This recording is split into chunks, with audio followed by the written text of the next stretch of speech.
26 যোৰহাটত কোনে পাব বিজেপিৰ টিকট ৰাজনীতি এৰিম বুলিও নিৰ্বাচনলৈ সাজু হিতেন্দ্ৰনাথ গোস্বামী টিকটৰ দাবীদাৰত দুই যুৱ নেতা সিদ্ধাংকু আৰু দিব্যজ্যোতি ৰাজ্যৰ বিধানসভা নিৰ্বাচনলৈ মাজত মাথো কেইটামান মাহ ইতিমধ্যে 2026ৰ নিৰ্বাচনৰ বাবে সকলো দলেই প্ৰস্তুত কৰিছে ৰণনীতি এই ক্ষেত্ৰত যোৰহাট বিধানসভা সমষ্টিক লৈ আগবাঢ়িছে শাসক বিৰোধী দল কিন্তু যোৰহাট সমষ্টিত এইবাৰ বিজেপিয়ে নতুন মুখক প্ৰাধান্য দিব বুলি চৰ্চা চলি থকাত প্ৰাৰ্থিত্বৰ বাবে প্ৰবল দাবীদাৰ হৈ উঠিছে দুজন যুৱ নেতা ইয়াৰে এজন বিজেপিৰ যুৱ মৰ্চাৰ প্ৰাক্তন ৰাজ্যিক সভাপতি তথা বৰ্তমানৰ ৰাজ্যিক সম্পাদক সিদ্ধাংকু অংকুৰ বৰুৱা আৰু আনজন হ'ল জিলা বিজেপিৰ উপসভাপতি দিব্যজ্যোতি লিখক কিন্তু নতুন মুখৰ এই চৰ্চাৰ মাজতে পুনৰ নিৰ্বাচনলৈ সাজু হৈছে বিধায়ক হিতেন্দ্ৰনাথ গোস্বামী প্ৰকৃততে হিতেন্দ্ৰনাথ গোস্বামীয়ে 2026ৰ নিৰ্বাচনত প্ৰতিদ্বন্দ্বিতা নকৰাৰ কথা কৈ আহিছিল যদিও মূৰকত সিদ্ধান্ত সলনি কৰিব পাৰে বিধায়কগৰাকীয়ে সেয়ে হলে 2026ত যোৰহাটত বিজেপিৰ টিকটৰ অন্যতম দাবীদাৰ হ'ব পাৰে বৰ্তমানৰ বিধায়ক গোস্বামী এই প্ৰসংগত হিতেন্দ্ৰনাথ গোস্বামীয়ে কয় যোৰহাটত বহু উন্নয়ন হৈছে আৰু বহু কাম কৰিবলগীয়া আছে যোৰহাটত প্ৰয়োজন এজন শক্তিশালী প্ৰাৰ্থী সেয়ে ৰাজ্যিক সভাপতি দিলীপ শইকীয়া আৰু মুখ্যমন্ত্ৰীৰ লগত আলোচনা কৰি দুমাহৰ ভিতৰত নিজৰ স্থিতি ৰাজহুৱা কৰাৰ কথা কয় বিধায়ক গোস্বামীয়ে বহুতেতো মোক দেখিবলৈ বিচাৰে মই নিবিচাৰে নহয় কিন্তু এইটো আছে মই কেতিয়াবা ভাবোঁ যে আমি এটা দীঘলীয়া সময়ৰ কাৰণে হৈছিলোঁ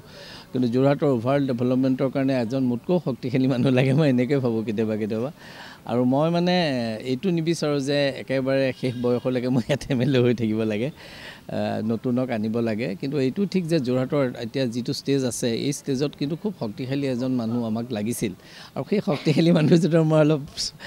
অলপ চেষ্টাও কৰিছিলোঁ তেনেকুৱা এজনক ইয়ালৈ আনিবৰ কাৰণে আনফৰ্চুনেটলি সেইটো কিমান সফল হ'ব মই নাজানো কিন্তু এই ডেভেলপমেণ্টৰ কামবিলাক হৈ আছে কাৰণে মই এৰি দিব খোজা নাই মই দলৰ সভাপতি আৰু মই হেৰিৰ লগত আলোচনা কৰিম মুখ্যমন্ত্ৰীৰ লগতো কৰিম তাৰপিছত মই ডিচিশ্যন এটা ল'ম ইপিনে যোৰহাট সমষ্টিৰ বাবে টিকটৰ আশাত থকা যুৱ নেতা সিদ্ধাংকু অংকুৰ বৰুৱা আৰু দিব্যজ্যোতি লিখকে নিজৰ গ্ৰহণযোগ্যতাৰ সন্দৰ্ভত এনেদৰে কয় যোৰহাট সমষ্টিটো ৰাইজৰ কাষ চাপিবলৈ চেষ্টা কৰিছোঁ প্ৰত্যেকটো চুবুৰী বা প্ৰত্যেকটো গাঁৱৰ ওচৰত গাঁৱত যাবলৈ মই প্ৰয়াস কৰিছোঁ ইতিমধ্যে আৰু বহুখিনি কাম কৰিবলৈ বাকী আছে আৰু লগতে আমাৰ ইয়াত এটা উদ্দেশ্যটো হৈছে বিশেষভাৱে যে আমি প্ৰাৰ্থী কোনোবাইতো ডাঙৰ নহয় আমি ভাৰতীয় জনতা পাৰ্টীৰ পতাকাখন আমি কেনেদৰে প্ৰতিষ্ঠা কৰিব পাৰোঁ সেইটোৱে আমাৰ মূল উদ্দেশ্য এনেকুৱা দলত আচলতে কোনো কাৰ্যকৰ্তাই মই টিকেট পাম বুলি বা নিজে প্ৰচাৰ চলাটো এইটো এটা ভ্ৰান্ত ধাৰণা সেইকাৰণে মই প্ৰচাৰ চলাটো কেতিয়া মোক দলে টিকেট নিদিব দলে যদি যোগ্য বুলি ভাবে যোৰহাট সমষ্টিৰ এজন ব্যক্তি হিচাপে আৰু সমষ্টিৰ এজন ৰাজনৈতিক কৰ্মী হিচাপে আৰু দীৰ্ঘদিনীয়া যেতিয়া ৰাজনৈতিক পৰিক্ৰমা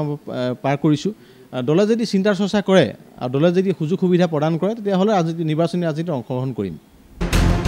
এতিয়া যোৰহাটক লৈ দলীয় কৰ্মীৰ মাজত এটাই প্ৰশ্ন নতুন মুখে স্থান পাব নে হিতেন্দ্ৰনাথ গোস্বামী পুনৰ প্ৰাৰ্থিত্ব পাব যদি নতুনে সুযোগ পায় তেন্তে হিতেন্দ্ৰনাথ গোস্বামীক দলে কি দায়িত্ব অৰ্পণ কৰিব তাক লৈও অন্য একাংশৰ চৰ্চা অৱশ্যে সকলো সময়তে স্পষ্ট হৈ উঠিব ভিডিঅ' জাৰ্নেলিষ্ট মেঘজ্যোতি গগৈৰ সৈতে যোৰহাটৰ পৰা পিংকু বৰাৰ ৰিপৰ্ট NB নিউজ